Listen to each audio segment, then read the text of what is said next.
សួស្តីទាំងអស់គ្នាថ្ងៃនេះខ្ញុំមកចែករំលែកនៅចំណេះដឹងថ្មីមួយសម្រាប់ឆ្នាំ2026ក្នុងការដែលយើង get page on Facebook សម្រាប់អ្នកដែលមិនចេះសោះក្នុងជំហានដំបូងនេះខ្ញុំចង់រៀបរាប់ប្រាប់ពីដំណើរការថ្មីរបស់ Facebook ដែលយើងអាចរកលេខបានជាមួយនឹង Facebook ដែលមិនចាំបាច់មាន follower ច្រើនទេហើយក៏មិនចាំបាច់មានភាពល្បីល្បាញឬក៏តើគេស្គាល់យើងទេអញ្ចឹងយើងដឹងស្រាប់ហើយថា Facebook ឲ្យទៅលើ Add on Reel Star ហើយនឹង Content Monetization អញ្ចឹងដើម្បីឲ្យយើងអាចទទួលបានប្រាក់ពី Facebook បានក្នុង3ជំរើសនេះជំហានដំបូងដែលយើងត្រូវយល់ដឹងយើងត្រូវតែមាន page ផ្ទាល់ខ្លួនរបស់យើងហើយមុននឹងមាន page ផ្ទាល់ខ្លួនរបស់យើងត្រូវតែមាន account ទីចាំបាច់ account Facebook ផ្ទាល់ខ្លួនរបស់យើងហ្នឹងត្រឹមតែមាន account Facebook យើងមួយយើងអាចរកលេខជាមួយ Facebook បានអញ្ចឹងក្នុងជំហានបន្ទាប់ពីយើងដែលមាន Facebook ខ្លួនឯងផ្ទាល់ហើយយើងត្រូវតែបង្កើត page Facebook មួយដែលត្រូវស្តង់ដារដើម្បីឲ្យយើងអាចរកលុយជាមួយនឹង Facebook បានហើយយើងត្រូវដឹងថាមុននឹងយើងបង្កើត page យើងត្រូវតែរៀបចំអ្វីខ្លះជំហានដំបូងមិនមែននឹកឃើញទៅបង្កើត page តែម្ដងភ្លាមទេយើងត្រូវដឹងថា page មួយនេះយើងត្រូវតែមានអ្វីខ្លះការរៀបចំទី1យើងត្រូវដាក់ឈ្មោះ page របស់យើងទី2យើងត្រូវរៀបចំ banner ឬក៏ cover page របស់យើង logo page របស់យើងដូចជាអ្នករកស៊ីជាដើមគេត្រូវតែមានការ design logo ជាមុនឲ្យស្រេចសិនក្នុងការដែលឈានចាប់ទៅបង្កើត page ហើយយើងត្រូវតែដឹងថាតើយើងបង្កើត page ហ្នឹង page នៅក្នុង account អីបើជាទូទៅសម្រាប់ឲ្យយើងបង្កើត page គ្រាន់តែធ្វើការងារទូទៅរបស់យើងសាមញ្ញទេយើងមិនទៅខ្វល់ច្រើនទេ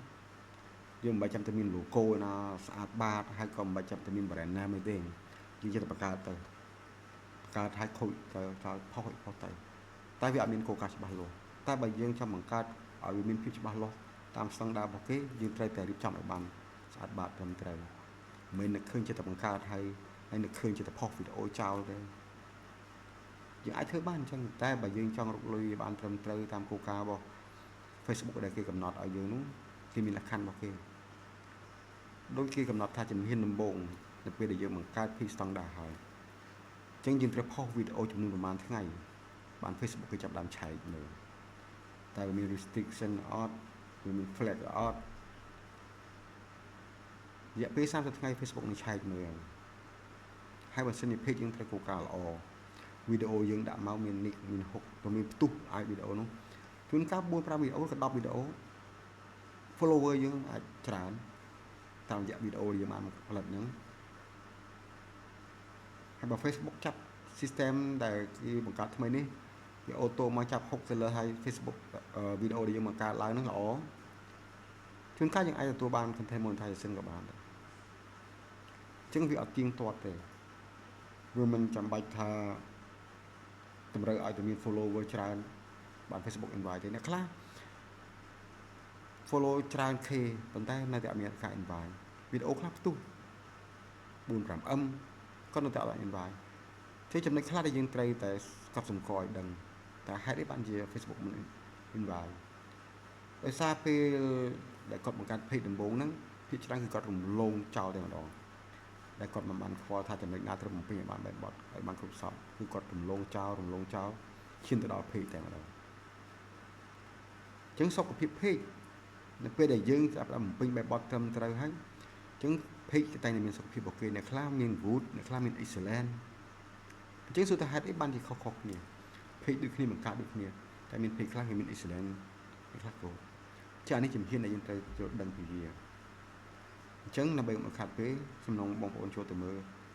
ក្នុងការបង្កើត page ដែលត្រូវស្តង់ដារហើយនឹងជំហានបន្តទៀតតែយើងគួរធ្វើអ្វីខ្លះ